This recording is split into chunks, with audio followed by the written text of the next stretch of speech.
மாணவர்கள் அனைவருக்கும் அஸ்ஸலாமு அலைக்கும் வணக்கம். கிரேட் 10 முதலாவது யூனிட் பார்த்தோம்னு சொன்னா நம்ம சென்ற கிழமை அதாவது இறுதி வகுப்போட யூனிட் 1 ஃபுல்லா படிச்சு கம்ப்ளீட் பண்ணி இருந்தோம். சரியா? உங்களுக்கு எதுவும் டவுட் இருக்குன்னு சொன்னா நான் ஆல்ரெடி இன்ஃபார்ம் பண்ணியிருந்தேன். என்னைக்கு இப்ப மெசேஜ் பண்ணி கேட்டு அதை கிளியர் பண்ணி கொள்ளுங்கன்னு சொல்லி ரைட். இப்ப கிரேட் 10ல பார்த்தோம்னு சொன்னா அவ்வளவு பெரிய பரப்பான்னு சொல்லி கேட்டா அவ்வளவு பெரிய விஷயம் எல்லாம் இல்லை. நாம என்ன அழகான முறைக்கு எல்லாமே பார்த்துருக்கோம். இது நோட்ஸ் பகுதி தான் இல்லைன்னு இல்லை. ஆனா இப்ப ஸ்டார்டிங் முதலாவது யூனிட்டே ஃபுல்லா நோட்ஸ் படிச்சிருக்கணும்னு சொல்லி போட்டு ஐசிடி தயவு செஞ்சு வெறுத்துறாதீங்க.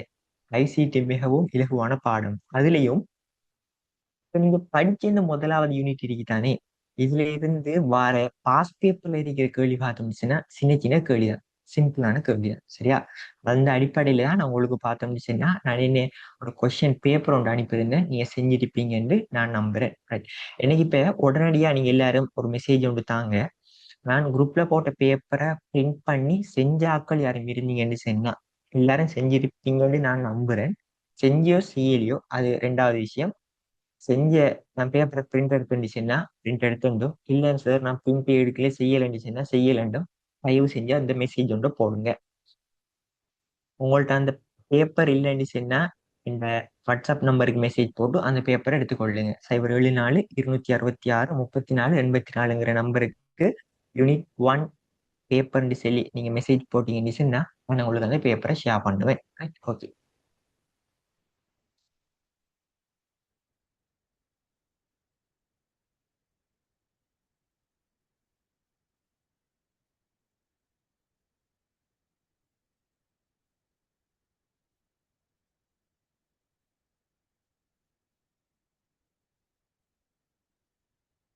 ரைட். 3 மாணவர்கள் பார்த்தோம்னு சொன்னா பேப்பரை பிரிண்ட் எடுத்து செஞ்சோம்னு சொல்லி அனுப்பியிருக்கிறாங்க. மாஷால்லா நல்ல.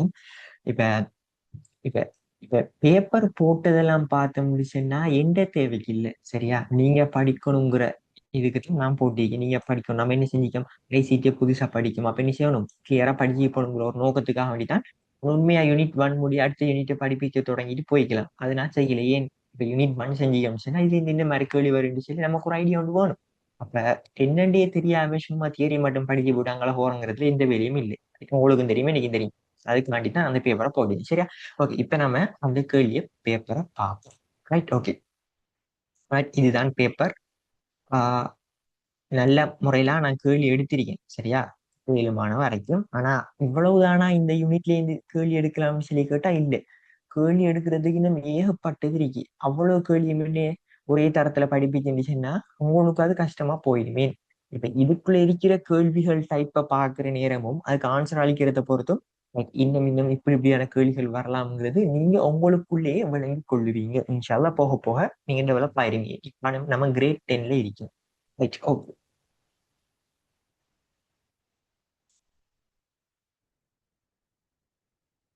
இப்ப பார்ப்போம். முதலாவது கேள்வி. பின்வருவனவற்றில் தரவு எது? முதலாம் கேள்விக்கான ஆன்சரை நீங்க செட்ல போடலாம். யூடியூப்ல நீங்க வீடியோ பார்க்குற ஒரு மாணவரா இருக்கீங்கன்னு சொன்னா ஒவ்வொரு கேள்விக்குமான விடையை நீங்க கமெண்ட்ஸ்ல போடலாம். சரியா? இல்ல ஏதும் டவுட் உங்களுக்கு இருக்குன்னு சொன்னா நீங்க தாராளமா கமெண்ட்ஸ்ல போட்டு நீங்க கேட்டு கொள்ளலாம்.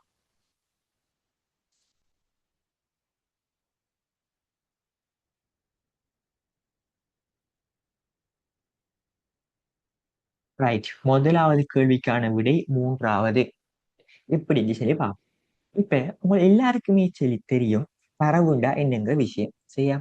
இப்ப நான் இங்க தியரியை கொண்டு வந்து திரும்ப அப்ளை பண்ணி படிக்க வரல, நம்ம கேள்வியா செய்ய போறோம். அப்ப தரவுண்டா எப்படி இருக்குங்கிறது உங்களுக்கு தெரியும். தரவுண்டா என்ன, தகவல்டா என்ன, தரவு எப்படி தகவலா வருது, நடுவுல என்ன நடக்குது, ஒரு ப்ரொசஸ் ஒன்று நடக்குது. ரைட். அதெல்லாம் உங்களுக்கு தெரியும்.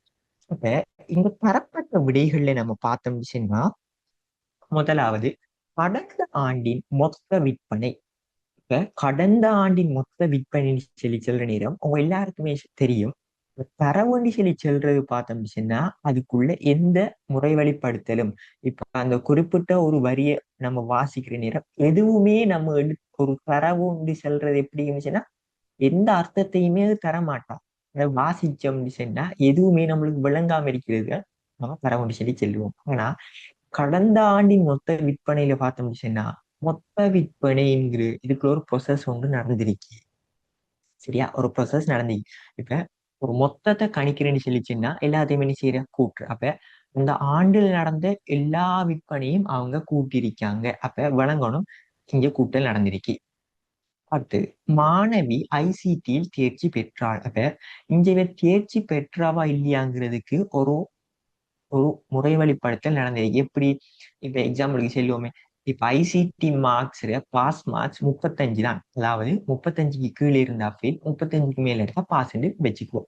இப்ப இவ 40 மார்க்ஸ் எடுத்துட்டா சொல்லி வைப்போமே, அப்ப அவ பாஸ் தான். ஆனா இங்க மாணவி ஐசிடியில் தேர்ச்சி பெற்றாள், டிரெக்டாவே பாஸ்ன்னு சொல்லி தந்திருக்கி. அப்ப இங்க பார்த்தோம் என்ன ஒரு ப்ரொசஸ் நடந்து முடிஞ்சிருக்கு. அப்ப அது தகவல். அடுத்தது 45, 60, 75. இதில் ஒரு வசனமேனு சொல்லி இது விளங்குற மாதிரி இருக்குமா இருந்தா அதை தகவல் எடுக்கலாம். ஆனா சும்மா 45, 60, 75 என்னடா இதுன்னு சொல்லி பார்த்தா ஒன்றுமே இல்லை. இப்ப என்ன? இது ஒரு தரவு மாத சராசரி வெப்பநிலை. அப்ப ஒரு மாதத்துக்குள்ளே கால்குலேட் பண்ணி சராசரி வெப்பநிலை. அப்ப என்ன? அது ரைட். ஓகே. அடுத்தது தரவை அர்த்தமுள்ள தகவலாக மாற்றும் செயல்முறை எது? இதற்கான விடையை நீங்கள் செட்ல போடலாம். நீங்க செட்ல போறதுலயாச்சும் என்ன உங்களுக்கு ஒரு என்னோட பேசுற மாதிரி இருக்கு. நீங்க மைக் ஆன் பண்ணி ஆன்சர் சொல்லணும்னு சொன்னா தாராளமா செல்லலாம். அதுல எந்த கேஸும் இல்லை. ரைட். இரண்டாவது விடை. இப்ப நிறைய பேருக்கு அது இல்லை, ஒரு சிலருக்கு பார்த்தோம் அப்படின்னா நாம படிச்சோம் என்ன, தரவை முறை வழிப்படுத்தி தானே தகவலா மாத்துற. இது என்ன? இது செயலாக்கம் இருக்கி சொல்லி போட்டு விட இல்லையென்று சொல்லியும் சொல்லலாம். செயலாக்கம் சொல்லி சொல்றதும் முறை வழிப்படுத்தலைத்தான். சரியா? அது இங்கிலீஷ்ல ப்ரொசஸ் சொல்லி சொல்லுவோம். ப்ரொசஸிங். ரைட். ஓகே. பின்வருவனவற்றில் அவள் எது? இதற்கான விடை ரைட். இதெல்லாம் சின்ன கேள்வி. இது இப்படியான கேள்வி எல்லாம் டேர்ம் பேப்பர்ல இருக்கும். டேர்ம் பேப்பரை பார்க்கற நேரம் வழங்கும் நமக்கு. ஃபர்ஸ்ட் டைம் சிலபஸை முடிச்சு போட்டு டேர்ம் பேப்பரை பார்ப்போம், அந்நேரம் வழங்கும். இதுக்கான மூணாம் கேள்வி விட என்ன?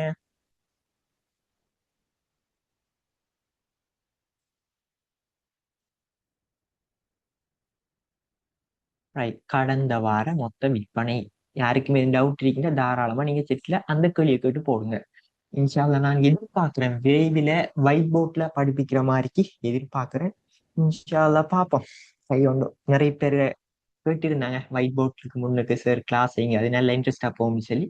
இன்ஷால்லா விரைவில் சந்திப்போம். அது ரைட். அடுத்தது ஒரு தொகுதியின் முக்கிய கூறுகள். ரைட். ஒரு தொகுதிண்டா என்னன்னு சொல்லி பார்த்திருந்தோம். அதுக்கு ஒரு டெபினிஷன் இருக்கு. இந்த தொகுதி எப்படி காணப்படும் சொல்லி பார்த்திருந்தோம். ஒரு சில எக்ஸாம்பிள் எல்லாம் தொகுதியை பார்த்திருந்தோம். தியரிக்கல் கேள்வி அது பிரச்சனை விட அவுட் ஆயிரும். நம்ம இங்க இருந்து போவோம்.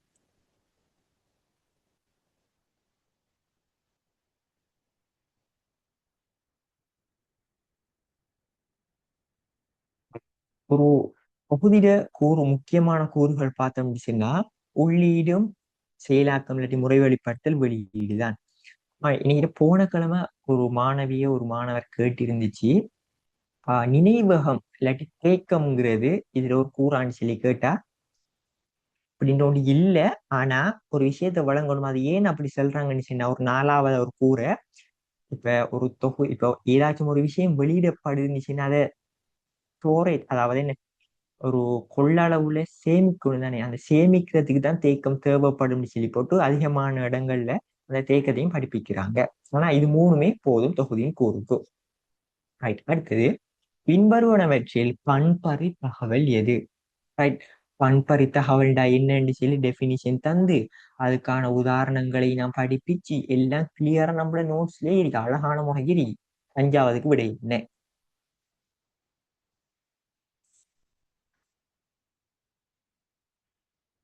ரைட். மூணாவது விடை வகுப்பறை சுத்தமாக உள்ளது. ரைட். பண்பறி தகவல் என்ன? நீங்க விளங்கிங்கன்னு சொன்னா விட எழுத ஈஸியா இருக்கும். ரைட். இன்னும் வருது மின் அரசாங்கம் என்பதன் பொருள். இப்ப மின் அரசாங்கம் என்ன? ஒரு அரசாங்கம் மத்த மத்தாக்களோட தொடர்பு கொண்டு ஒரு சில உதவிகள் செய்யறன்னு சொல்லி நம்ம நினைச்சு கொள்வோம். Right? இதுக்கு மெயினா இருக்கிறது ஐசிடி. என்ன? ஐசிடி மூலம் அரசு சேவைகள் வழங்குதல்.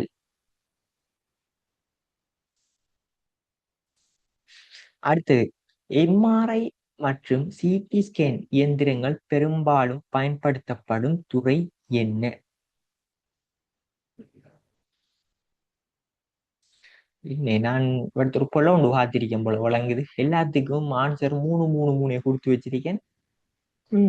தவறுதான். அடுத்த பேப்பரில் பார்த்து திருத்திக் கொள்ளுவோம். ரைட், சுகாதாரம். இப்ப விவசாயத்துல என்னென்ன கருவி பயன்படுத்தப்படுது என்னத்துக்குன்னு சொல்லி தயவு செய்து அதெல்லாம் பார்த்து கொள்ளுங்க. கல்வி விஷயத்திலே எப்படி ஐசிடி பயன்படுத்தப்படுதுங்கிறத பார்த்து கொள்ளுங்க. நான் நினைக்கிறேன் இந்த கேள்வி பேப்பர்ல அதை விளங்கப்படுத்துறது இருக்கீங்கன்னு நினைக்கிறேன். ஏதோ சுகாதாரத்திலே இது ரெண்டும் தான் கருவிகள்னு சொல்லி இல்லை, இன்னும் எத்தனை கருவிகள் இருக்கி அதுல பயன்பாடு என்ன வருத்தத்துக்கு பயன்படுத்துறோம், ஆனா எம்ஆர்ஐட விரிவாக்கம் என்ன, ரைட், இந்த சிடி ஸ்கேன் என்னத்துக்கு பயன்படுத்து அப்படின்னு சில விஷயங்களை பார்த்து கொள்ளுங்க.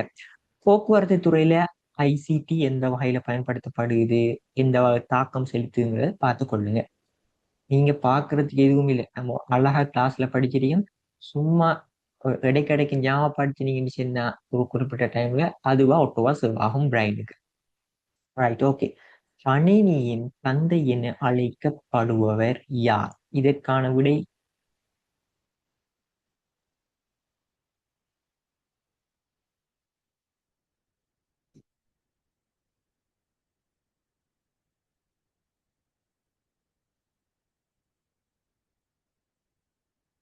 ரைட். அப்ப முதலாவது விட பார்த்தோம்னு சொன்னா பிளேஸ் பாஸ்கால்னு சொல்லி இருக்கு. பிளேஸ் பாஸ்கால் யாருன்னு சொல்லி பார்த்தோம்னு சொன்னா முதலாவது கணித செய்கை செய்யும் உபகரணத்தை கண்டுபிடிச்சாரு, எட்டிங் மிஷினுங்கிறத. இவர் கண்டுபிடிச்சதுல கூட்டலையும் கழித்தலையும் செய்யக்கூடியதாக இருக்கும் பிளேஸ் பாஸ்கால் கண்டுபிடிச்ச எட்டிங் மிஷின். அது சார்ல்ஸ் பபேஜ் பார்த்தோம்னு சொன்னா இவருக்கு முதல்ல உள்ள விளையாட்டு முறையை ஒரு ஆள் கண்டுபிடிச்சாரு. அந்த எண்ணக்கருவோட அடிப்படையில பார்த்தோம்னு சொன்னா சார்ல்ஸ் பாபேஜ் என்ன செஞ்சாருச்சுன்னா அனலிட்டிக்கல் என்ஜினிங்கிற உபகரணத்தை கண்டுபிடிச்சாரு. இது பார்த்தோம்னு சொன்னா ஒரு கணினி மேம்பாட்டுக்கு வளர்ச்சிக்கு பெரிதும் உதவினத்தாலதான் இவரை கணினியின் தந்தை என்று அழைக்கிறோம், சார்ல்ஸ் பபேஜ். அடுத்து அடா லவ்லேஸ் யாருன்னு சொல்லி பார்த்தோம்னு சொன்னா யாரு? உலகின் முதலாவது கணினி நிகழ்ச்சி திட்ட நுட்பர் ஆவார். யார் அது? புரோகிராமர். சரியா? இப்ப இந்த கேர்ள், இது ஒரு கேர்ள். அடா லவ்லேஸ்ங்கிறது என்ன? ஒரு கேர்ள். அடா அகஸ்டா லவ்லேஸ்ன்னு சொல்லுவாங்க ஃபுல் நேமா. இப்ப இது மேக்சிமம் கேள்விய வாரது, இந்த அடா லவ்லேஸ்ங்கிற யாரு எவன்டிசில். அப்ப வழங்கி கொள்ளணும். இந்த ஹோவர்ட் ஐக்கனுங்கிறவர் தன்னியக்க தொடரி கட்டுப்பாட்டு கணிப்பான் கல்குலேட்டரை இவர் கண்டுபிடிச்சாரு. இதுக்கு பார்த்தோம்னா மார்க் 1 பேர் இருக்கு. மார்க் 1ங்கிறத கண்டுபிடிச்சவர் ஹோவர்ட் ஐக்கன். இப்ப இவ்வளவுதானா நம்ம சிலபஸுக்குள்ளேன்னு சொல்லி கேட்டா இல்லை, நான் இன்னும் 1 2 இருக்கு, அதுல பார்த்து கொள்ளுங்க. யார் யார் என்னென்ன கண்டுபிடிச்சாரு, இவர சாதனத்துல கூட்டல் கழித்தல் இருக்கு, மற்றவர் ரயில என்னென்ன இருக்குன்னு எல்லாம் கிளியரா பார்த்துக்கொள்ளுங்க. இந்த டியூப்ல எல்லாமே கிளியரா தந்திருக்கேன், எல்லாம் ஷார்ட் பாயிண்ட்ஸ்ல இருக்கு. இவர் தானா இதை கண்டுபிடிச்சது கிளியரா இருக்கு, நீங்க பார்த்தா சரி. ஓகே. அடுத்தது முதலாம் தலைமுறை கணினியில் பயன்படுத்தப்பட்ட தொழில்நுட்பம் என்ன? பயன்படுத்தப்பட்ட தொழில்நுட்பம்.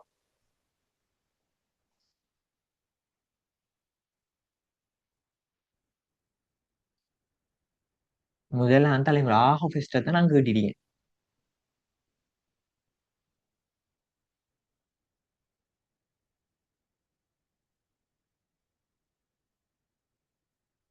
ரைட், வெற்றிட குழாய்.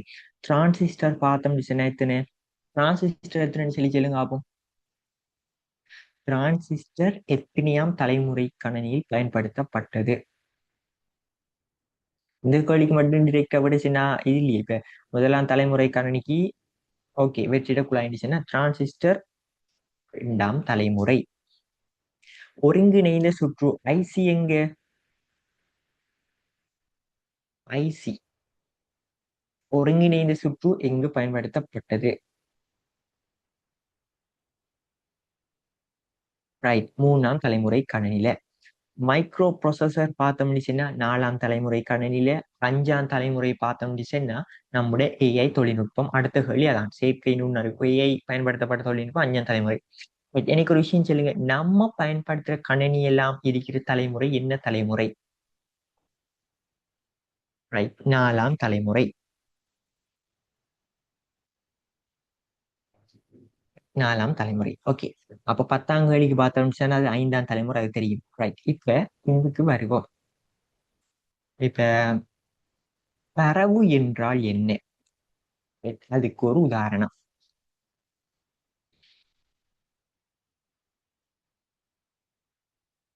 இன்னைக்கு யாரும் செல்லுங்க வாய்ஸ் மெசேஜ் உங்களோட நீங்க பேசுறதுக்கு வாய்ஸ் ஆன் பண்ணினா உங்களுக்கு எக்ஸஸ் இருக்கா, ஆடியோ ஆன் பண்ணி பேசுற ஆப்ஷன் இருக்கான்னு சொல்லி சொல்லுங்க ஆப்போம். இல்ல அது புக் பண்ணிருக்கேன் கொஞ்சம் செக் பண்ணி பிக்க சொல்லுங்க ஆப்போம். சார் என்ன நான் அதை ஆஃப் பண்ணிக்க என்னமோ தெரியா.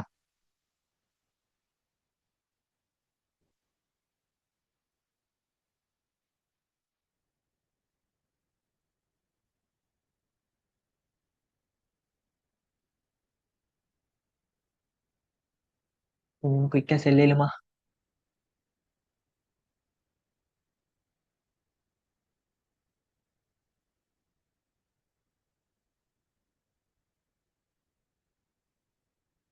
Right, okay. இப்ப நான் நினைக்கிறேன் அன்மியூட் ஆப்ஷன் உங்களுக்கு வந்திருக்கும். சரியா? இப்ப தரவு என்றால் என்னங்கிறதுக்கு விட நீங்க உங்களுக்கு செல்லணும்னு சொல்லி தோணுதுன்னு சொன்னா சரியோ பழியோ ரெண்டாவது. சரியா? நீ பிழை செல்றத இந்த விமர்சிக்கிறதுக்கு யாரும் இல்லை. சரி சொன்னா ஓகே, மாஷால்லா நல்ல. யாரும் தரவு என்றால் என்னங்கிறதுக்கு விட செல்லப்படுங்களாக இருந்தா தாராளமா நீங்க மியூட் பண்ணி அப்படியே செல்லலாம். வேறு வேறாக எடுத்து கருத்தளிக்கப்பட முடியாத எண்கள், எழுத்துக்கள், குறியீடுகள், வரைவுகள் ஆகியன தரவுகள் எனப்படும். ரைட், சரியான ஆன்சரை கிளியரா உங்களுக்கு சொல்லியிருக்காரு. எழுத ஆக்கள் இருந்தீங்கன்னு சொன்னா நீங்க தாராளமா எழுதி கொள்ளலாம். இங்க ஒரு விஷயத்த விளங்கி கொள்ளணும். இப்ப அவரு சொன்ன ஆன்சர் பார்த்தோம்னு சொன்னா உங்களுக்கும் கிக்க வழங்கி கொள்ள இயலாம இருக்கலாம் சில நேரம். இல்ல உங்களுக்கு கொஞ்சம் சொல்லி விட எழுதுறதுக்கு ஒரு வேற பேட்டர்ன் இருக்கலாம். Right? அதுக்கேத்த மாதிரி நீங்க எழுதலாம். ஆனா இங்க ஐசிடில மெயினா பாக்குற ஒரு விஷயம் என்ன, ஐசிடியோ மத்த பாடமும் மாணவருக்கு அந்த கான்செப்ட் விளங்கியிருக்கா, உரிய முறையில ஆன்சர் பண்ணிருக்காரா, இதுதான் அங்க தேவை. சரியா? ரைட், அதுக்கு ஒரு உதாரணம் பார்த்தோம்னு சொன்னா மாணவனின் பெறுபேறு 50 ஆகும். அவ்வளவு என்ன என்ன மாணவர் என்ன மார்க்ஸ் 50, அவ்வளவுதான். அது என்ன ஒரு தரவு. Right, okay. தகவல் என்றால் என்ன? அதுல குறிப்பிடப்பட்ட கருத்தை தரக்கூடியவாறு சரியாக முறைமைப்படுத்தப்பட்ட தரவுகள் தகவல் எனப்படும். அவரே ஆன்சர் சொல்றாரு. Right, okay. நான் எதுவும் சொல்ல முடியல. இப்ப நான் படிச்சு தந்துட்டேன் இந்த பக்கத்துல யூனிட் 1 நான் கிளியரா படிச்சு தந்துட்டேன். இப்ப உங்களோட டேர்ன் இது. படிச்சதுல எனக்கு நீங்க ஒப்புவிக்கிற டைம். சரியா? அப்ப அவரு சிறந்த முறையில படிச்சிருக்கான்னு நான் நினைக்கிறேன். அவர் பேப்பரும் கிளியரா செஞ்சிருக்காரு, ஆன்சர் பண்றாரு.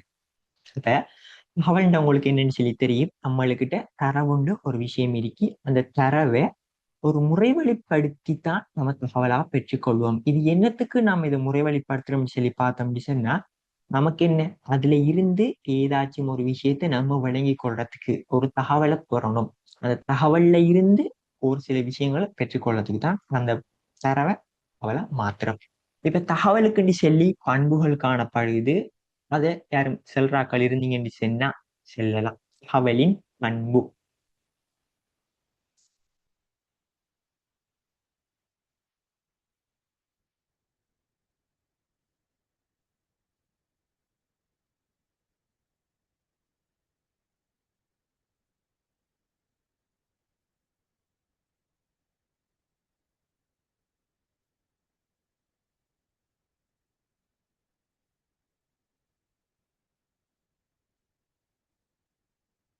என்ன, தகவலுக்கு இருக்கிற பண்பு யாருக்கும் தெரியாம இருக்கோ?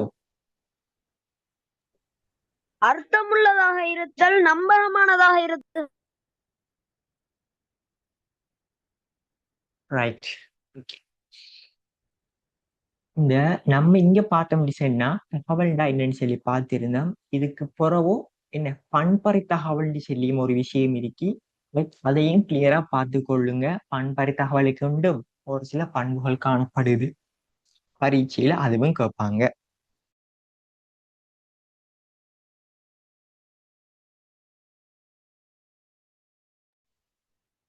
ரைட், அடுத்த கேள்வி பார்த்தோம்னு சொன்னா ஒரு தொகுதி என்றால் என்ன, அதன் முக்கிய கூறுகள். இப்ப நம்ம ஆல்ரெடி பார்த்தோம்னு சொன்னா என்ன, தொகுதிட கூறுகள் மேலுக்கு பார்த்திருந்தோம். இப்ப தொகுதின்னா என்னன்னு சொல்லி ஒரு கேள்வி கேட்கிறாங்க. ரைட், இதுக்கு யாரும் முடி சொல்றாக்கள் டீக்கா? ஒரு குறித்த பணியை ஒரு குறித்த பணியை நிறைவேற்றுவதற்காக நிறைவேற்றுவதற்காக சில கூறுகள் ஒன்றுடன் ஒன்று தொடர்புபடுத்தி செயல்படுதல் தொகுதி எனப்படும். வேட்டிக்கு போட்டி ஆன்சர் சொல்ற மாதிரி இருக்கு. மாஷாஅல்லா, நல்ல. ரைட், அப்ப தொகுதிண்டா என்னன்னு சொல்லி உங்களுக்கு தெரியும். நாம இப்ப நம்ம வீட்டுக்குள்ள இருந்து பாக்குற நேரமே எவ்வளவு டிவைசஸ் பாக்குறோம், அது எல்லாமே என்ன ஒரு தொகுதியா தான் காணப்படுது. அதுக்குள்ளேயுமே எத்தனை பகுதிகள் காணப்படுது. நான் சொல்லியிருந்து பேங்க் சிஸ்டம் இருக்கு, அதுக்கப்புறம் பாடசாலையில எல்லாமே சொல்லி இங்க நம்ம பார்க்கிற நிறைய இடங்கள்ல சிஸ்டமா தான் காணப்படுது எல்லாமே. முக்கிய கூறுகள் நம்ம ஆல்ரெடி மேல பார்த்துட்டோம்.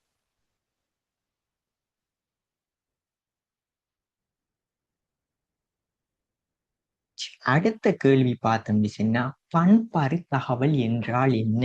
இதற்கு 2 உதாரணங்கள் தருக.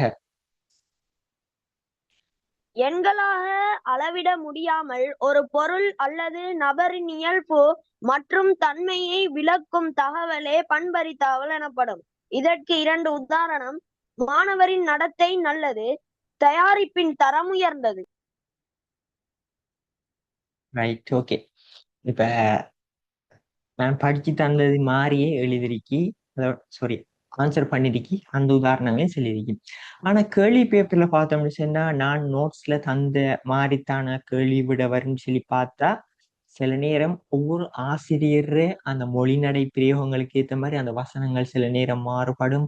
அவங்க தார உதாரணங்களும் என்ன மாறுபடும். ஆனா இந்த பேப்பர்னு சொல்லி சொல்ற பார்த்தோம்னு சொன்னா, மாணவர்களுக்கு சார்ந்ததாகவும் இருக்கும். ஒரு பக்கம் மாணவர்கள்ல மார்க்ஸை குறைக்கிறதுக்கு என்ன செய்யலாம்ங்கிற நோக்கத்தோடையும் பேப்பர் எடுப்பாங்க. ஒரு சின்ன மயக்கத்தோடான பேப்பர் வரும். அப்ப இந்த சந்தர்ப்பத்துல நம்ம பயப்படாம அந்த கேள்வியை நல்லா விளங்கி வாசிச்சோம்னு சொன்னா, நம்மளுக்கு தியரி கிளியரா விளங்குமாக நல்ல கிளியரா தெரியும் சொன்னா, என்ன கேள்வி கேட்டாலும் நம்ம ஆன்சர் பண்ணலாம்.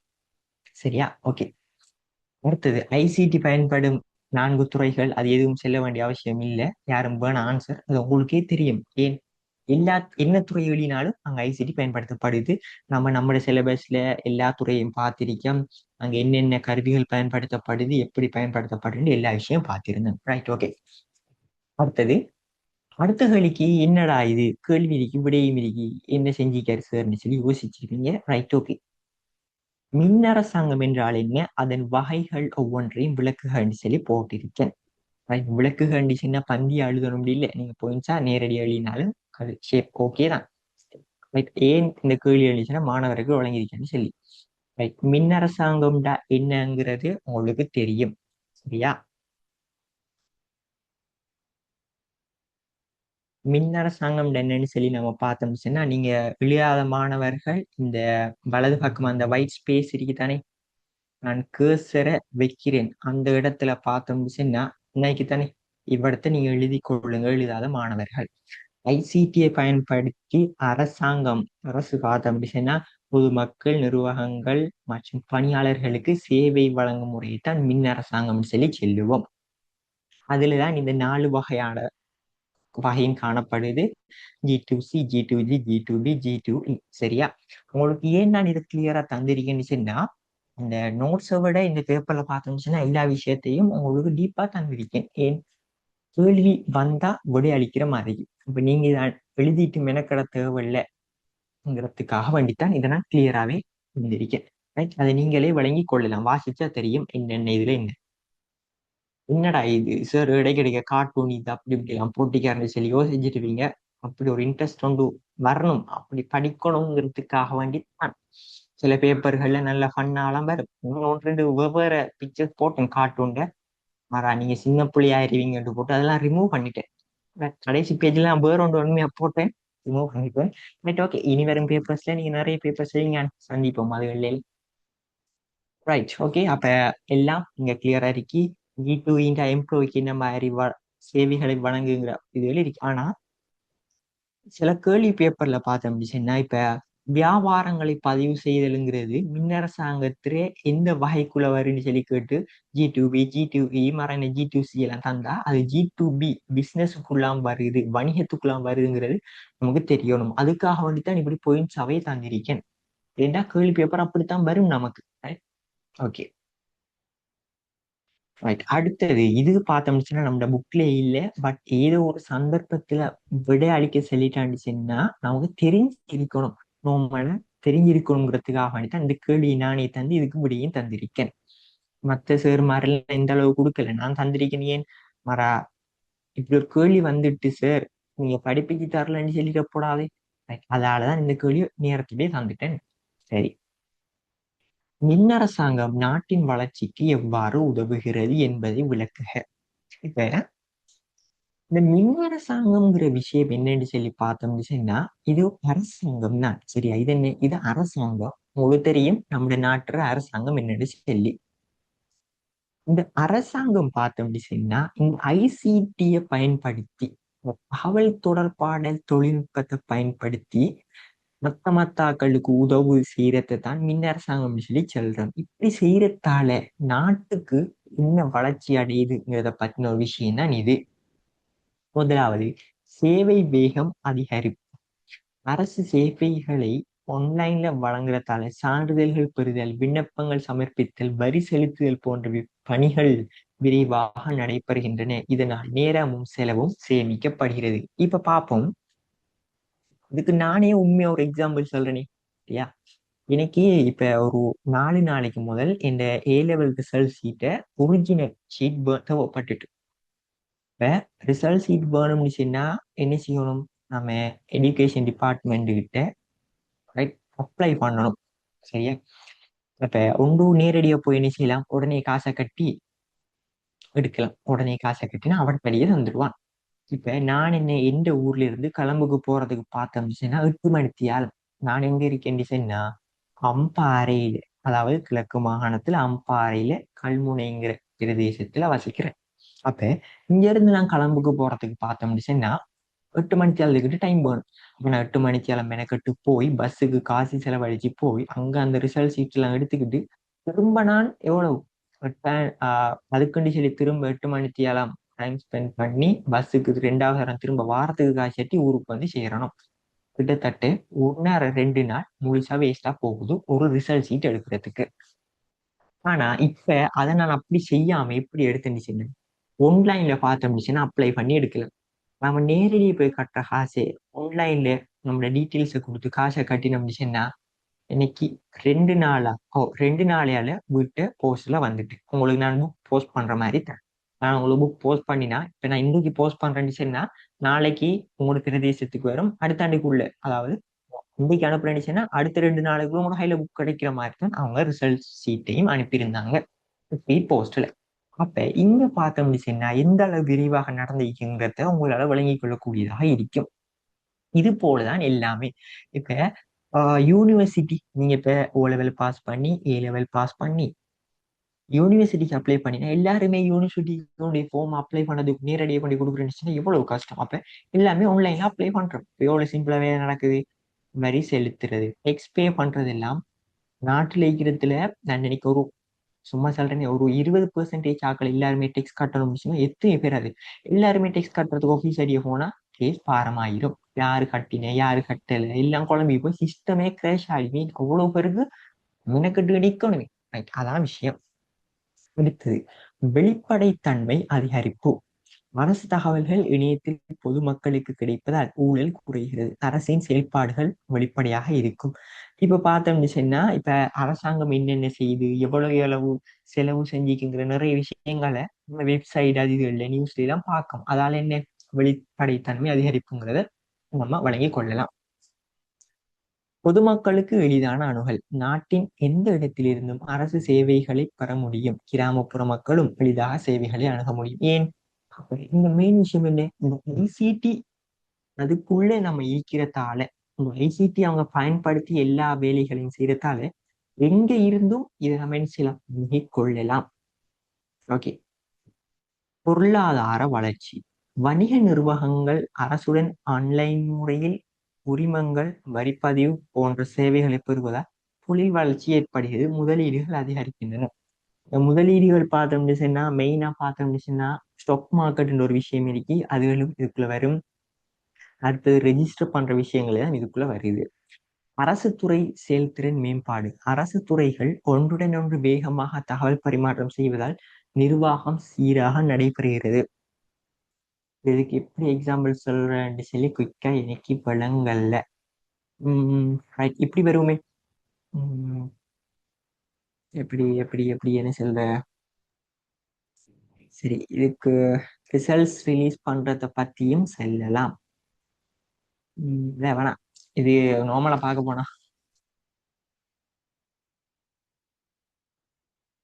எக்ஸாம்பிளுக்கு சொல்ல போனா ஒரு அரசாங்கத்தோட கீழுக்கு இருக்கிற மத்த நிர்வாகங்கள் எல்லாம் பார்த்தோம்னு சொன்னா மத்த துறைகள் எல்லாம் ஒன்றோட இந்த ஐசிடிக்குள்ள இருக்கிறதால இது தகவலோட பரிமாற்றம்னு சொன்னா குயிக்கான செஞ்சு கொள்ளலாம், பரிமாற்றி கொள்ளலாங்கிறத நீங்க வழங்கி கொள்ளுங்க. சுற்றுச்சூழல் பாதுகாப்புன்னு காகித பயன்பாடு குறைவதால சுற்றுச்சூழல் பாதுகாக்கப்படுது. ஏன் இப்ப எல்லாத்தையும் நம்ம ஆன்லைன்லயே ஃபார்ம் எல்லாம் ஃபில் பண்ணி ஆன்லைன்லயே சப்மிட் பண்றதால அங்க பேப்பர் எல்லாம் தேவைப்பட மாட்டாதான் இந்த பாயிண்ட்ஸ் வந்திருக்கு. சுற்றுச்சூழல் பாதுகாப்பு. Right, okay. அடுத்ததுக்கு நான் கூட சொல்றேன். ஓகே, கல்வித்துறையில் ஐசிடி பயன்பாடுகளை குறித்து விளக்குக. இப்ப உங்களுக்கு தெரியும் ஐசிடி இந்த தகவல் தொடர்பான தொழில்நுட்பம் எல்லா துறையிலையும் பங்கு செலுத்துற மாதிரிக்கு இந்த கல்வித்துறையில பார்த்தோம்னு சொன்னா ஒரு சில பங்கு செலுத்துது. முதலாவது இந்த கற்பித்தல் செயல்முறைக்கு தான் இது மெயினா உதவுது. ஆன்லைன்ல கற்றல் சரியா, எழுதாத மாணவர்கள் எழுதி கொள்ளுங்க. ஆன்லைன் அதாவது ஆன்லைன்ல கற்றல் மாணவர்கள் வீட்டிலிருந்தே இணையத்தின் மூலம் பாடங்களை கற்க முடியுதல். இதுக்கு உதாரணம் நான் இப்ப உங்களுக்கு படிப்பிக்கிறது, நீங்க எந்த கிளாஸ்ல ஜாயின் பண்ணி இருக்கிறது. எப்படி நீங்க எங்கேயோ ஒரு இடத்துல இருந்துகிட்டு எந்த கிளாஸ்ல படிச்சுக்கிட்டு இருக்கீங்க. இந்த ஐசிடி பயன்படுத்தப்பட்டிருக்கு. அடுத்தது கற்றல் முகாமைத்துவ முறைமை எல்எம்எஸ். நான் உங்களுக்கு அந்த இந்த கேம்பஸ் எல்எம்எஸ்ஸையும் உங்களுக்கு அழகா எடுத்து காட்டியிருந்தேன். பாடக்குறிப்புகள், பணிகள், தேர்வுகள் ஆகியவற்றை நிர்வகிக்க பயன்படுத்தப்படுகிறது. அப்ப இந்த எல்எம்எஸ்ல பார்த்தோம்னு சொன்னா எல்லா விஷயமும் நம்ம படிக்கிறதுக்கு தேவையான எல்லா ரிசோர்ஸஸும் அப்லோட் ஆகிக்கு நம்ம பார்க்கறது தான்.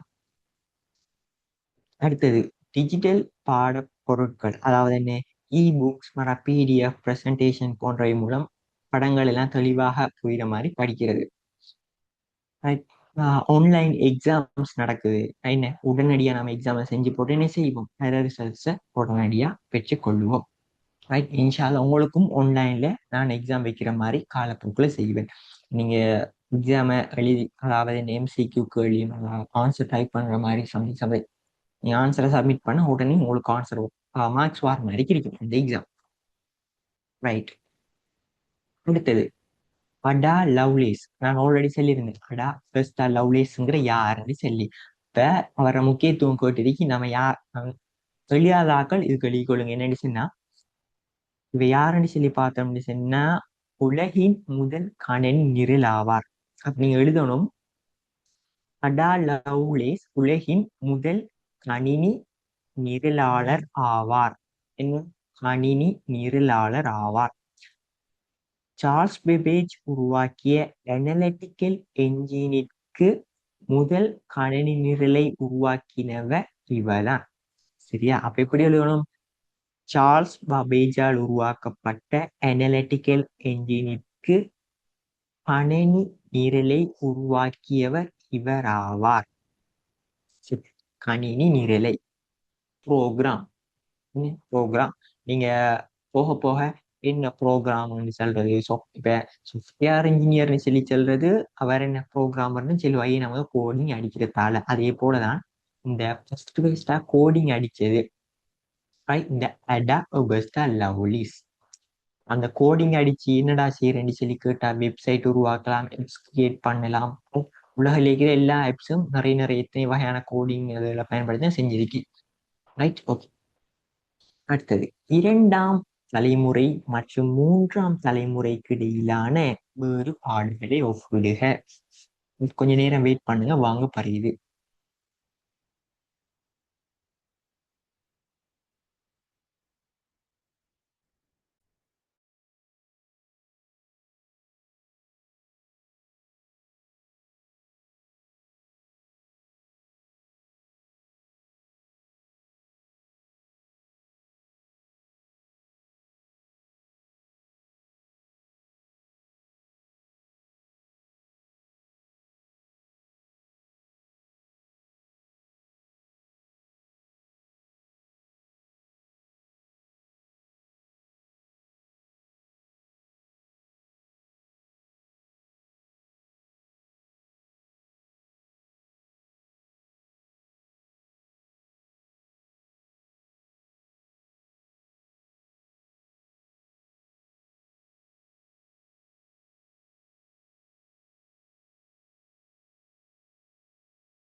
Right, okay. இப்ப இந்த கேள்வி என்ன கேட்டீங்க? இரண்டாம் தலைமுறை கணனி மற்றும் மூன்றாம் தலைமுறை கணனியும் விட்டு எழுதுகின்றீங்கன்னா உங்களுக்கு தெரியும், நான் ஆல்ரெடி தந்திருந்தேன். என்ன இரண்டாம் தலைமுறை கணனி, மூன்றாம் தலைமுறை கணனி. இங்க பாப்போம். நீங்க எழுத வேண்டியது என்ன? ஒரு பக்கம் இரண்டாம் தலைமுறை கணினியும் மூன்றாம் தலைமுறை கணினி அட்டவணை மாதிரி போட்டு முதலாவது பாயிண்ட்ஸ் என்ன? இங்கு பயன்படுத்தப்பட்ட தொழில்நுட்பம் மின்ம பெருக்கி டிரான்சிஸ்டர் ஆகும். அங்கால பக்கம் என்ன எழுதணும்? இங்கு பயன்படுத்தப்பட்ட தொழில்நுட்பம் ஒருங்கிணைந்த சுற்று ஆகும். அதே அதே பாயிண்ட்ஸ் தான் திரும்ப திரும்ப எழுதுறேன். இது பார்த்தோம்னு என்னென்ன? இங்க பயன்படுத்தப்பட்ட மொழி இது, இங்க பயன்படுத்தப்பட்ட மொழி இது. ஆனா சில கேள்விகள்ல பார்த்தோம்னு சில கேள்விகள்ல நான் உண்மையை அப்படித்தான் போட போனேன். பட் ஸ்பேஸ் கொஞ்சம் கூட போகும்போது தான் விட்டுட்டேன். அது உங்கள்கிட்ட அளவை பத்தி இரண்டாம் தலைமுறை, மூணாம் தலைமுறை இரண்டாம் தலைமுறை கணனி, மூன்றாம் தலைமுறை கணனிகளை இங்கு குறிப்பிடப்பட்ட என்ன இங்கு குறிப்பிடப்பட்டவைகளை கொண்டு ஒப்பிட்டு விளக்குகன்னு சொல்லிச்சுன்னா பிரெக்கெட்டுக்குள்ள அளவு, வேகம், சத்தம் அப்படின்னு சொல்லி குறிப்பிட்ட ஒரு சில பாயிண்ட்ஸை தான் சொல்லியிருக்காங்க. நீங்க அளவை பத்தி, வேகத்தை பத்தி, மின்னுகர்ச்சியை பத்தி, தொழில்நுட்பத்தை பற்றி மட்டும்தான் சொல்லணும்னுச்சுன்னா இந்த நாளையும் எழுதிவிட்டா சரி. இங்க என்ன இரண்டாம் தலைமுறை கணினி பார்த்தோம்னா அளவுல சிறியது. மூணாம் தலைமுறை கணினி எப்படி? இரண்டாம் தலைமுறை கணினியிலும் பார்க்க அளவிலும் சிறியது. அப்படித்தான் சொல்லணும். இரண்டாம் தலைமுறை கணினியிலும் பார்க்க வெப்பம் மற்றும் சத்தம் குறைவு. அப்படித்தான் எழுதுறேன். சரியா? வேகம் பார்த்தோம்னு இரண்டாம் தலைமுறை கணினி, இந்த வேகம் பார்த்தோம்னு என்ன? இரண்டாம் தலைமுறை கணினிக்கு நீங்க எழுதுற நேரம் எப்படி எழுதணும்? வேகம் பார்த்தோம்னு என்ன? மூன்றாம் தலைமுறை கணினியிலும் பார்க்க வேகம் குறைவு. ஆனா மூன்றாம் தலைமுறை கணினிக்கு எப்படி எழுதணும்? இரண்டாம் தலைமுறை கணினியிலும் பார்க்க வேகம் அதிகம். அந்த எழுதுற பேட்டர்ன் உங்களுக்கு தெரியுதானே? ரைட், அதே மாதிரி இல்லை. சரி, உங்களுக்கு இந்த இதுல கணினிகள் பேர்கள் ஞாபகம் இருந்துச்சுன்னா ஹோனிவெல், இந்த IBM 7030 தெரியுச்சுன்னா நீங்க கீழே சும்மா ஒன்று எழுதி விடலாம். சரியா? ஓகே. இல்ல நீங்க இதுக்கு வேற மாதிரி இது மான்சர் சொல்லியிருக்கீங்கன்னு சொன்னா நீங்க வாட்ஸ்அப்ல அதை போட்டோட அனுப்பி அதை கேட்டு கனெக்ட் பண்ணி கொள்ளுங்க. ரைட், அடுத்த கேள்வி பார்த்தோம்னு சொன்னா கணினி வளர்ச்சியில் பிளேஸ் பாஸ்கால் மற்றும் சார்ல்ஸ் பபேஜ் அவர்களின் பங்களிப்பை விளக்குக. இதுக்கும் நான் விட சொல்றேன். ரைட், எழுதாதவர்கள் எழுதி கொள்ளுங்க. சரியா? நான் சொல்ற ஸ்பீடா இருக்குன்னு சொன்னா சார் கொஞ்சம் ஸ்லோவா சொல்லுங்க. அப்படி இப்படி எதுவும் மெசேஜை போட்டு எனக்கும் விளக்கம் செல்லுங்க நீங்க. ரைட், சார்ல்ஸ் பபேஜுக்கு நான் சொல்றேன், எழுதாத மாணவர்கள் எழுதி கொள்ளுங்கள்.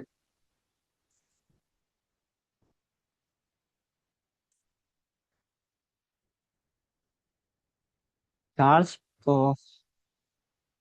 இல்ல ஃபர்ஸ்ட்டுக்கு பிளேஸ் பஸ்கால் எழுதுவோம். சரியா? Place Pascal எழுதுவோமா? Okay. Place Pascal அவர்கள் எட்டிங் மெஷின் என்ற இயந்திரத்தை கண்டுபிடித்தார். பிளேஸ் பஸ்கால் எட்டிங் மெஷின் என்ற இயந்திரத்தை கண்டுபிடித்தார். இந்த இயந்திரம் கூட்டல் மற்றும் கழித்தல் கணக்குகளை செய்ய உதவியது. நான் அகெயின் சொல்றேன். சரியா?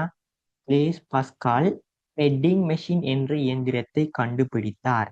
இந்த இயந்திரம் கூட்டல் மற்றும் கழித்தல் கணக்குகளை செய்ய உதவியது. இது உலகின் முதல் இயந்திர கணிப்பானாகும். என்ன? இது உலகின் முதல் இயந்திர கணிப்பான். இதுவே கணினி உருவாக்கத்திற்கு அடித்தளமாக அமைந்தது. சரியா? அவ்வளவுதான். அடுத்து சார்ல்ஸ் பபேஜ் பார்த்தோம்னு சார்ல்ஸ் பபேஜ் எழுதுங்க. சார்ல்ஸ் பபேஜ் அனலிட்டிக்கல் என்ஜின் என்ற கணினியை உருவாக்கினார். சார்ல்ஸ் பபேஜ் அனலிட்டிக்கல் என்ஜின் என்ற கணினியை உருவாக்கினார். இதில் உள்ளீடு, முறைப்படுத்தல், வெளியீடு, சேமிப்பு போன்ற முக்கிய கூறுகள் இடம்பெற்றிருந்தன. இதற்கு கணினியை சேவ் பண்ணலாமாம். இந்த வடிவமைப்பு நவீன கணினிகளின் அடிப்படையாக அமைந்ததால் அவரை கணினியின் தந்தை என்று அழைக்கிறோம். நான் திரும்ப சொல்றேன்னா, சார்ல்ஸ் பபேஜ் அனலிட்டிக்கல் என்ஜின் என்ற கணினியை உருவாக்கினார். இதில் உள்ளீடு, முறைவழியாக்கம், வெளியீடு, சேமிப்பு போன்ற முக்கிய கூறுகள் இடம்பெற்றிருந்தன. இந்த வடிவமைப்பு நவீன கணினிகளின் அடிப்படையாக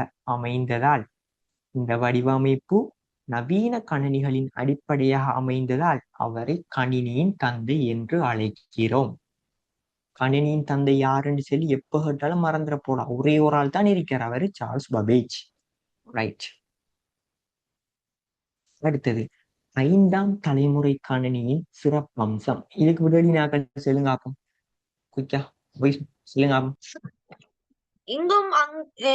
இங்கும் அங்கும் கொண்டு செல்லலாம், அளவில் சிறியது, மிகவும் மேம்பட்ட வரையியல் பயனரால் கண்டுபிடிக்கப்பட்டது, அதிக வேகம் மற்றும் அதிக திறன் கொண்டது.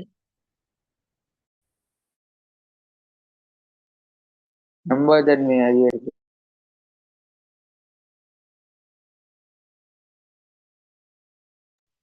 Right, okay.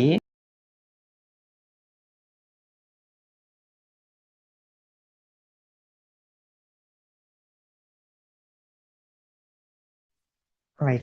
அடுத்தது பார்த்தோம்னா நம்முடைய சிலபஸ்ல இல்லாம இது என்னடா இது கீழுக்கு கொஞ்சம் கோடா போகுது என்னன்னு சொல்லி நீங்க யோசிச்சிருப்பீங்க.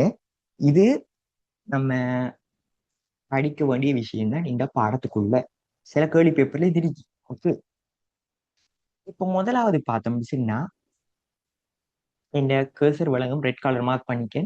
இந்த முதலாவது காணப்படுது தானே, இந்த முதலாவது இருக்கு. இதை பார்த்தோம்னா ISBN கோடுன்னு சொல்லி செல்லுவோம். இதுலயே ISBN என்ன இருக்கு பாத்தீங்கன்னா இதுல நீங்க விளைச்சி கொள்ளலாம். இது என்ன ISBN கோட், ISBN. அப்ப இந்த இப்படி காணப்படுறது எதுக்குன்னு சொல்லி பார்த்தோம்னா அதைத்தான் இந்த நான் உங்களுக்கு விளக்கமா தந்திருக்கேன். ISBN code. ISBNக்கு விரிவாக்கம் என்ன? International standard book number. சரியா? இப்ப MCQ கேள்வியில சைட்ல இந்த ISBN கோடை தந்து போட்டு இந்த கீழுக்குள்ளே இருக்கிற பாயிண்ட்ஸ் தந்து இதுல எது அது சம்பந்தமான பாயிண்ட்ஸ் சொல்லி கேட்டா நம்மளுக்கு அது இதுதான் விளங்கணும். முதலாவது என்ன? இது புத்தகங்களை அடையாளம் காண பயன்படுத்தப்படும் குறியீடு. இதுல கிளியரா பாருங்க, இந்த ISBN விரிவாக்கத்திலே இருக்கின்ற ஸ்டாண்டர்ட் புக் நம்பர், ஒரு புத்தகத்தை குறிக்கிறதுக்கு தான் இது பயன்படுத்தப்படும்.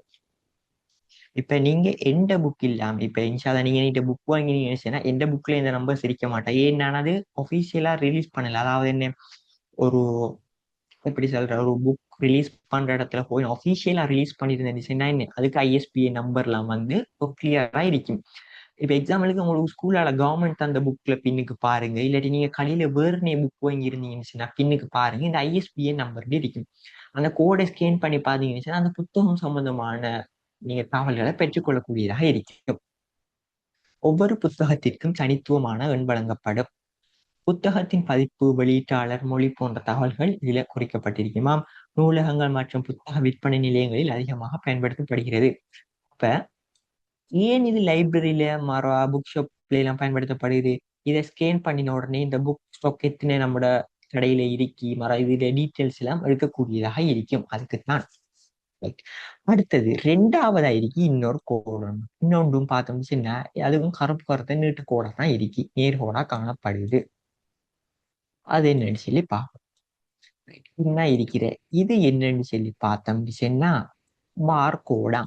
இது என்னது? Bar code. இந்த பார் கோட் என்னத்துக்கு பயன்படுத்துவோம் சொன்னா, நீங்க கடையில ஏதாச்சும் பொருட்கள் வாங்கினீங்கன்னு சொன்னா அவங்க என்ன செய்வாங்க, பார்கோட் ரீடர் எடுத்து உடனே பின்னுக்கு அந்த ஒவ்வொரு பொருளையும் திருப்பி ஸ்கேன் பண்ணி விட்டு வெளியடிச்சு போவாங்க.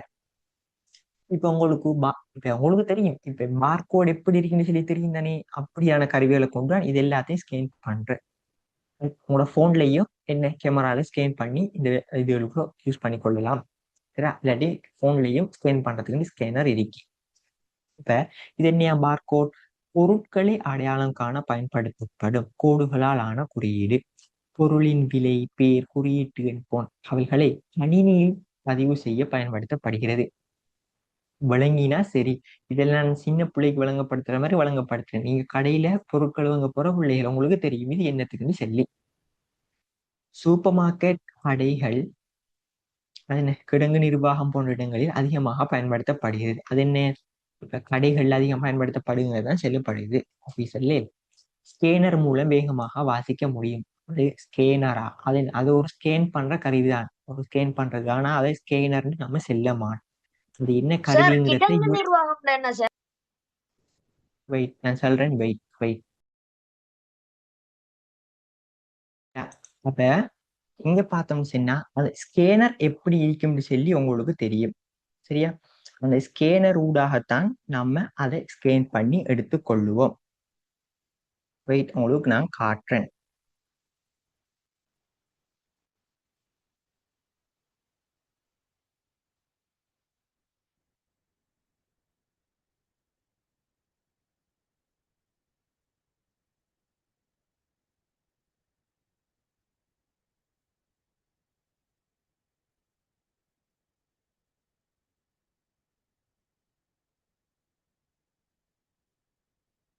ரைட், இப்ப நீங்க கேட்டிருந்தீங்க தானே கிடங்கு நிர்வாகம்டா என்னன்னு சொல்லி.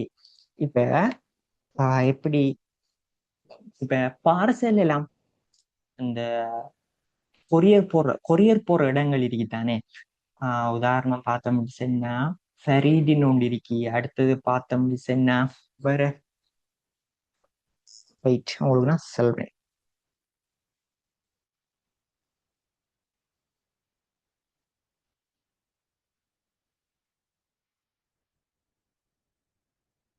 இப்ப நம்ம ஒரு கொரியர் ஒன்று அனுப்ப போறோம்னு சொன்னா அதுக்கு நிறைய இடங்கள் இருக்குதானே.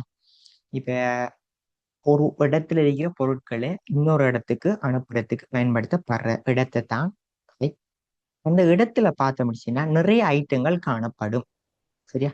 அப்படின்னு அந்த கொரியர் போற இடத்துல நிறைய ஐட்டம் காணப்படும். கிட்டத்தட்ட எப்படின்னு சொன்னா வேர் ஹவுஸ்ன்னு சொல்லி சொல்லலாம். ஒரு வேர் ஹவுஸ், அது அந்த மேனேஜ்மெண்ட் சிஸ்டம், ஒரு சிஸ்டமை தான் செல்லுவோம், இன்வென்டரி மேனேஜ்மெண்ட் அப்படி. சரியா? இங்க பார்த்தோம்னு சொன்னா பொருட்களை சேமிக்கிறதுக்கு, பாதுகாக்கிறதுக்கு, அந்த கண்காணிக்கிறதுக்கான ஒரு இடத்தை தான் கிடங்கு நிர்வாகம்னு சொல்லி சொல்லுவோம். இந்த நிர்வாகத்துல பார்த்தோம்னு சொன்னா அங்கேயும் என்ன நிறைய பொருட்கள் காணப்படும். அத ஒவ்வொன்றா என்ன இந்த கோட் மூலமாக ஸ்கேன் பண்ணி பதியறதுக்கோ இல்ல வழங்குறதுக்கோ யூஸ் பண்றதுக்கு தான் இந்த கியூஆர் கோட் பயன்படுத்தப்படுதுங்கிறது தான் இங்க செல்லப்படுது கிடங்கு நிர்வாகம் அப்படின்னு சொல்லி. சரியா? இப்ப உதாரணத்துக்கு செல்ல போனா எந்த புக் பார்த்தோம்னு சொன்னா, இப்ப நீங்க எனக்கிட்ட இருந்து, எக்ஸாம்பிளுக்கு நான் சொல்றேனே, எனக்கிட்ட இருந்து நீங்க புக்கை பேமெண்ட் பண்ணி புக் அடிக்கிங்கன்னு சொன்னா நான் என்ன செய்வேன் சொன்னா உங்களுக்கு புக்கை வழங்குறதுக்கு என்ன செய்வேன், எல்லா புக்கையும் நான் கொரியர் போற மாதிரிக்கு எல்லாம் பெக் பண்ணிட்டு கொரியர் அனுப்புற இடத்துல ஒன்று நான் என்ன செய்வேன், ஒன்று போஸ்ட் ஆஃபீஸ்ல கொண்டே கொடுக்குறேன். கிளியரா வழங்கப்படுத்துறேன்னா இந்த கிடங்கு நிர்வாகம் பார்த்தோம் சொன்ன போஸ்ட் ஆஃபீஸ்ல என்ன செய்வேன், கொண்டே நான் கொடுப்பேன். அவங்க என்ன செய்வாங்கன்னு சொன்னா போஸ்ட் ஆஃபீஸ் இல்லாட்டி மற்ற பார்த்தோம்னு சொன்னா நான் மோஸ்டா யூஸ் பண்றது ப்ராம்ப்ட் எக்ஸ்பின்னு சொல்லி அவங்களும் என்ன எக்ஸ்பிரஸ் கொரியர் சர்வீஸ். இப்போ அங்க போய் நான் இப்ப ஒரு 10 மாணவர்களுக்கு போட ஃப்ரெண்ட்ஸ்னா 10 மாணவர்களுக்கு புக்கு என்ன ஃபுல்லா என்ன செய்ய வேண்டிச்சுன்னா கவர் அடிச்சு டீட்டெயில்ஸ் அட்ரஸ் எல்லாம் போட்டு கொண்டு கொடுத்துருந்துச்சுன்னா அவங்க இப்படி ஒரு கியூஆர் கோடை பார்த்தோம்னுச்சுன்னா எனக்கு தருவாங்க. என்ன செய்வாங்க, இப்படி ஒரு கியூஆர் கோடை தந்து அதுல ஒன்று ஒட்டிப்பா இன்னொன்று என்கிட்ட தருவாங்க. ஏன், அதை ட்ரெக் பண்ணலாம். புக் உங்களுக்கு இப்போ எக்ஸாம்பிளுக்கு ஏங்குற மாணவருக்கு நான் அந்த புத்தகத்தை கொரியர் போட்டு இருந்துச்சுன்னா அந்த கியூஆர் கோடை ஸ்கேன் பண்ணினா உங்க டீட்டெயில்ஸ் வழங்கும். எனக்கு இல்லைன்னுச்சுன்னா அதுல ஒரு நம்பர் இருக்கும், இந்த கீழுக்கு இந்த நம்பர் போட்டு இருக்குதானே, இதுல நம்பர் இருக்கும். அந்த நம்பரை அந்த குறிப்பிட்ட வெப்சைட்ல சர்ச் பண்ணி பார்த்தோம்னுச்சுன்னா எங்க போகுது எங்க வருதுன்னு பார்க்கலாம். சரியா? அப்ப இந்த கிடங்கு நிர்வாகம் சொல்லி செல்ற இடத்துல பார்த்தோம்னு நான் அந்த கொரியர் புக் போஸ்ட் போன இடத்துல நான் மட்டும்தான் நான் போஸ்ட் போடுறதுக்கு கொடுத்திருப்பேன் இல்லையே. நான் கொரியர் போறதுக்கு நான் மட்டும் கொடுத்திக்க மாட்டேன். இந்த மாதிரி எத்தனை பேர் மட்டுமா கொடுப்பாக இல்லை. ஆந்தாண்டு போற நேரம் ஒரு ஆள் டயரையும் கூட கொடுத்திருக்காரு. டயர் பைக்ல டயர் அவங்க ஒரு இடத்துல இருந்து இன்னொரு இடத்துக்கு கொரியர் பண்றது கூட கொடுத்திருக்காரு. சரியா? அப்ப அந்த இடத்துல எத்தனையோ பேர் பார்சலுக்கு மேலால இப்படியான கியூ அந்த பார் கோட் என்ன செஞ்சுவான்னு பார் கோட் போட்டிருப்பாங்க. அந்த பார் கோடை ஸ்கேன் பண்ணி இந்த இடத்துல இந்த இடத்துக்கு போக டீட்டெயில்ஸ் எல்லாம் போட்டு பிரிண்ட் பண்ணி மேலே கொட்டுறதுக்கு தான் பயன்படுத்தப்படுறது தான் இந்த பார் கோட். சரி, அப்ப கிடங்கு நிர்வாகம்னா என்னன்னு சொல்லி வழங்கியிருக்கும். சரி, அது ஒரு வேர் ஹவுஸ். ரைட். ஓகே, அடுத்த கோட் என்னன்னு சொல்லி பார்த்தோம்னா கியூஆர் கோட். என்ன, ஸ்மார்ட் போன் அல்லது ஸ்கேனர் மூலம் ஸ்கேன் செய்து தகவல்களை பெற்றுக்கொள்றதுக்கு இணைய இணைப்பு, உரை, படம், இடம் போன்ற தகவல்களை சேமிக்க முடியும். டிக்கெட் விளம்பரம், இணையதளம், கட்டணம் செலுத்தல் போன்ற இடங்களில் பயன்படுத்தப்படுது. இப்ப நீங்க சில கடைகள்ல பார்த்தோம்னா அந்த பேமெண்ட் பண்ற நேரம் இந்த பே ஹியர்ன்னு சொல்லி போட்டு இப்படி ஒரு கியூஆரை வச்சிருப்பாங்க. அதை ஸ்கேன் பண்ணினா நம்ம அதுல பேமெண்ட் பண்ணலாம். இல்லாட்டி சில வெப்சைட் நம்மளோட சில போஸ்டர்ஸ்ல பார்த்தோம்னா கியூஆர் கோட் இருக்கும். வாட்ஸ்அப் குரூப்ல ஜாயின் பண்றதுக்கு கியூஆர் கோட் போட்டிருப்பாங்க. அது ஆனா இந்த கியூஆர் கோட் நம்மளும் ஜென்ரேட் பண்ணலாம். நம்ம தேவையான தகவல்களை இன்க்ளூட் பண்ணி ஜென்ரேட் பண்ணலாம். இது நான் ஏதோ ஒரு கிளாஸ் குரூப்பா இல்லை என்ன மோட்டிவேஷன் லைப்ரரி குரூப் பேர் ஏதோ ஒரு குரூப்ல ஒரு கியூஆர் கோடுன்னு நினைக்கிறேன். நீங்க ஸ்கேன் பண்ணது ஒர்க் ஆகும். இது ரெண்டும் என்னன்னு சொல்லி தெரியாது. இன்டர்நெட்ல எடுத்தேன் இது ரெண்டும். ஒன்று நான் நினைக்கிறேன் பிஸ்கெட் ஏதோ சரியா, இது ரெண்டும் ஷோர் இல்லை. இது கூகுள் எடுத்து இது நான் போட்டு கியூஆர் கோட் தான். Right, okay. அப்ப இதுதான் பார்த்தோம்னா இந்த கிரேட் 10ல இருக்கிற கேள்வி விஷயங்கள். இது தவிர்த்து உங்களுக்கு பேர்னிங் பேப்பர்ல நீங்க கேள்விகள் பார்த்து எனக்கு உங்களுக்கு டவுட் இருந்துச்சுன்னா என்னை கான்டாக்ட் பண்ணி அந்த கேள்வியை கேட்டு டவுட்டை தீர்த்து கொள்ளுங்க. சரியா? ரைட். இப்ப நேத்து 2 பேரண்ட்ஸ் கால் பண்ணி கிளாஸுக்கு ஜாயின் பண்றதை பத்தி வழக்கம் காட்டியிருந்தாக நான் ஆல்ரெடி சொல்லியிருந்தேன். யூனிட் பண்ண முடியத்தான் அந்த பேமெண்ட்டும் எதுவும். ரைட். இப்ப யூனிட் 1 பார்த்தோம்னா கிளியரான முறைக்கு முடிஞ்சு. சரியா?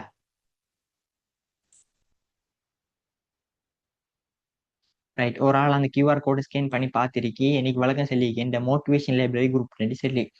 ரைட். மோட்டிவேஷன் லைப்ரரி குரூப் இருந்துச்சுன்னா நான் ஒரு சில தகவல்கள் அதில் பகிர்வேன். என்ன, மாணவர்கள் படிக்கிறதுக்கு ஊக்கம் அளிக்கிற விதமா என்ன சில வாய்ஸ் நோட் மோட்டிவேஷன் இதில் ஷேர் பண்ணுன்னு வேணுச்சுன்னா ஸ்கேன் பண்ணி நீங்க ஜாயின் பண்ணி கொள்ளலாம் மோட்டிவேஷன் லைப்ரரி குரூப்ல. Right, okay. இங்க அடுத்தது கடைசி பேஜ்ல பார்த்தோம்னா நான் கிளாஸுக்கு ஜாயின் பண்ற விஷயமா போட்டிருக்கிறேன். இந்த வீடியோ இந்த கிளாஸ்ல பார்த்தோம்னா பேரண்ட்ஸும் பக்கத்துல இருந்து பார்க்க ஆண்டுச்சுன்னா உங்களுக்கு கிளியரா வழங்கி கொள்ளக்கூடியதாக இருக்கும் கிளாஸுக்கு ஜாயின் பண்றது பத்தின விஷயங்கள். முதலாவது யூனிட் பார்த்தோம்னா கிளியரான முறைக்கு படிப்பிச்சு முடிஞ்சு. சரியா? இதுல ரெக்கார்டிங் அந்த முதலாவது யூனிட் கிளாஸ் 1 கிளாஸ் 2 பார்த்தோம்னா ஐசிடி தக்ஷானுங்கிற யூடியூப் சேனல்ல நீங்க போய் பார்க்கலாம். இல்லாட்டி நீங்க பிடிஎஃப் ஓப்பன் பண்ணிட்டு இவரத்தை கிளிக் பண்ணி நீங்க நினைச்சா கூட என்னோட யூடியூப் சேனலுக்கு போகும். இவரத்தை கிளிக் பண்ணினா. Right, okay. இப்ப யூனிட் 2 பார்த்தோம்னா ஜனவரி 24 ஆரம்பிக்கப்படுறதுக்கு இருக்கு. சரியா? ஜனவரி 24 ஆரம்பிக்கப்பட இருக்கு. இப்ப நாளைக்கு கிளாஸ் இல்லையான்னு சொல்லி கேட்டா நாளைக்கு கிளாஸ் இல்லை. சரியா? ஏன், அந்த இவ்வளவு இந்த ஜனவரி 2க்குள்ள கிளாஸுக்கு ஜாயின் பண்றாக்கள் பேமெண்ட் பண்ணி கிளாஸுக்கு ஜாயின் பண்ணி கொள்ளக்கூடியதாக இருக்கும். ரைட். ஃபீஸ் எவ்வளோன்னு சொல்லி நான் ஆல்ரெடி உங்களுக்கு சொல்லியிருந்தேன். மந்த் பேமெண்ட் பார்த்தோம்னா 900 ரூபாய் தான். நீங்க பார்த்தோம்னா இந்த ஐசிடி புக் நான் இதுக்குதான் இந்த புத்தகம் இந்த கீழே போட்டோ இந்த புக் பார்த்தோம்னா 1600 ரூபாய். அதாவது புக்குக்கு பார்த்தோம்னா 1300 ரூபாவும் டெலிவரி ஃபீஸ் பார்த்தோம்னா 300 ரூபாவும் நான் பே பண்றேன். அந்த 300 ரூபாய் இல்லாம இந்த கிளாஸுக்கு ஜாயின் பண்ற மாணவர்களுக்கு அந்த டெலிவரி ஃபீஸ் இல்லாம 1300 ரூபாய் எடுத்து அந்த புக்கை நான் அனுப்ப போறேன். சரி? அப்ப கிளாஸுக்கு ஜாயின் பண்ற மாணவர்கள் 2200 ரூபாய், அதாவது என்ன, மந்த் பேமெண்ட் 900 ரூபாவும் புக்குக்கு 1300 ரூபாவும் பேமெண்ட் பண்ணி கிளாஸுக்கு ஜாயின் பண்ணி கொள்ளக்கூடியதாக இருக்கும். இது என்ன புக்குன்னு சொல்லி உங்களுக்கு கிளியர் இல்லாம இருக்கு. சரியா? நான் அந்த புக்கை உங்களுக்கு அந்த புக்கை நான் உங்களுக்கு காட்டுறேன். கொஞ்சம் வெயிட் பண்ணுங்க.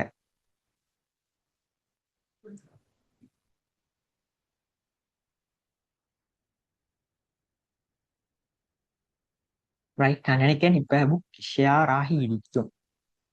புக் ஷேர் ஆகி இருக்கும். இதுதான் அந்த புத்தகம். சரியா? ஃப்ரண்ட் பேஜ் அது இதுல இல்ல. இதுல பார்த்தோம்னா எல்லா நோட்ஸும் ஒரு கிரேட் 10ல படிக்க இருக்கு. எல்லா நோட்ஸும் ஒரு புக் மாதிரி. இது யூனிட் 2 நாம இங்க அடுத்த கிளாஸ்ல படிக்க போற விஷயம். இதுதான் யூனிட் 2. ரைட். இதுல நிறைய இது இருக்கு. நம்ம அதில் அடுத்த கிளாஸ்லாம் படிப்போம் அடுத்த யூனிட்ல.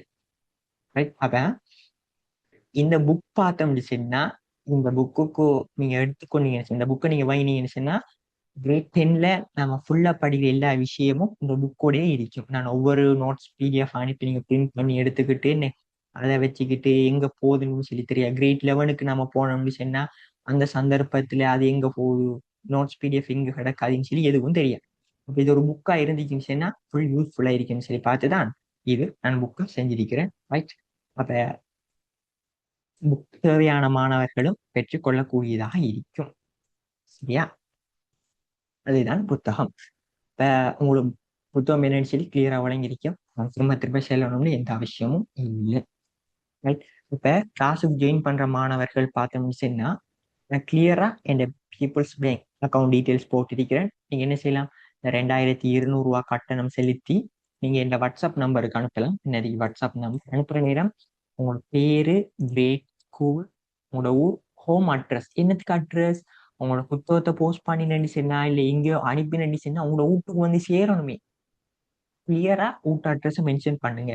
வீட்டுக்கு ஒரு இலக்கம் இருக்குன்னு நம்பர் 13, நம்பர் 18, நம்பர் 13 சொல்லி கிளியரா மென்ஷன் பண்ணி அட்ரஸா அனுப்புங்க.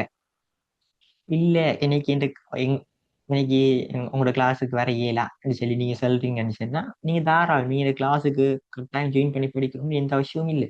என்கிட்ட கிளாஸுக்கு வர பிள்ளைகளுக்கு இப்ப இவ்வளவு நாளும் படிச்ச பிள்ளைகளுக்கு தெரியும் கிளாஸ் என்ன மாதிரி ஓகேவா இல்லையா, கிளாஸுக்கு ஜாயின் பண்ணி தொடர்ச்சியா போகணுமா என்ன மாதிரி சொல்லி தெரியும். Right, okay.